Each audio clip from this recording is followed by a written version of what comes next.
Hey, welcome back to Evil's Comics. I'm Evil Mike, and I got a review for you.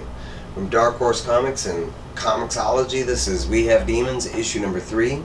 It's written by Scott Snyder, art by Greg Capullo, inks by Jonathan Glapion, color by Dave McCaig, and letters by Tom Napolitano. It looks like this is the end of the arc. At the end of it, it does say end of book 1. But we're basically catching up right where the last issue took off. They are basically, head to head with Lamb's dad. We are finding out that he was turned demon before, he died, and all this has been a trap. There is a big long conversation between Lamb and her dad. Lamb still feels like they're as good in her dad. And there is a long conversation between the two, revealing that all of it was a plot and plan. The Lamb was supposed to be the one that betrayed the Glories that eventually take them down, and that's how demons, eventually, take over humankind. While the conversation is going on, Gus quickly, kind of goes around the house and quickly puts a sword in the back of her dad and killing him, finally laying him to rest. At that point, there's just a long conversation between the Glories on whether they should continue on to the spot where the halo is supposed to drop, now knowing that the main member of the Glories, Cash, was a demon. They kind of state that his, time to, the time that it takes for you to go full-on infected is around a month or something like that. So they're trying to figure out if the information they had about the halo possible landing was even good information or was it demon information.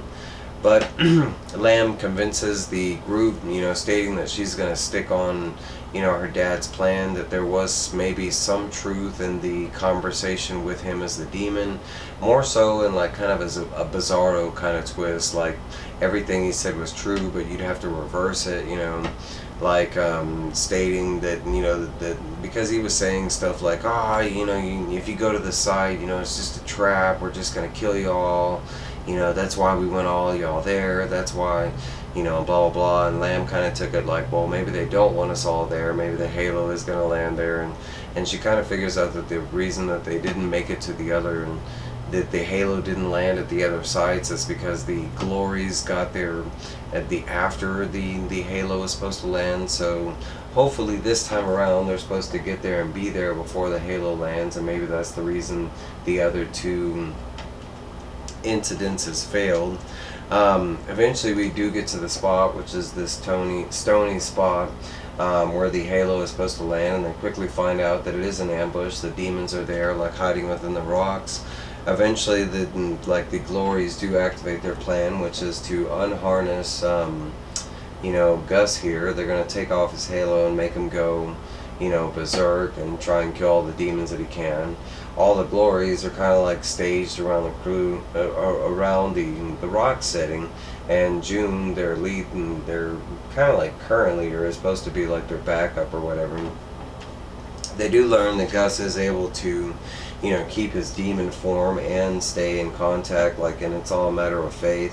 Them saying that there's faith in, his blood, and Lamb kind of convinces him, and it does working, where he is able to keep like his normal halo consciousness, but keep his horn demon powers intact. We do find out that the trap is a lot more twisted than we thought, and we also find out that the trap wasn't just laid by Cash. We find out who infected Cash, but we learned that that the trap, the demons, currently around the Stonehenge-looking place, is all they're all members of Gus's tribe back, way back in the Neanderthal days, and looks like they were all turned into demons, and they're all been hiding in captive. We also learned that June is the one that really that she's the main mastermind behind everything, that she was the one that infected Cash, that eventually got them all here, and this was the plan. They were all going to knock out all the Glories. Lamb does still believe that the halo is still on track to land, and they just, her and Gus kind of go all out on all of the demons that are there. We do find out that supposedly all the other glories were taken out by June as part of the plan. But not all plans go according to fashion, because we do see that, and they for some reason show up in new costumes, but there are other glories and the current glories that were with them. They all show up to back up the fight. Faith finally, Lamb finally produces faith in her weapon, which helps in the onslaught. But they eventually overcome everybody, killing the, June, and she was supposed to be some big ass bad demon or whatever, but eventually, Lamb does finish her off in cool, horrifying, bloody fashion. But right after they kill this massive demon, it seems like that was exactly what they needed to summon the halo on Earth, because the halo meteor does fall exactly on the demon's head, finally killing her off. It is quoted that there is more than enough halo finally to make more than the 1,000 blades that they had before. The story does jump forward, and it goes 1 year later from that point, and we do see that now they have a new home base. They were able to make all these like badass faith weapons, and now they have recruited a ton more glories around the world, and have gotten more like financial stability as far as them being this demon killing machine that's supposed to be. They show like new upgraded weapons and vehicles and the headquarters and stuff like that. But basically this part of the book is basically like an advertisement, like, hey, you ready to join the glories? Great, sign up, pick your weapon, let's go.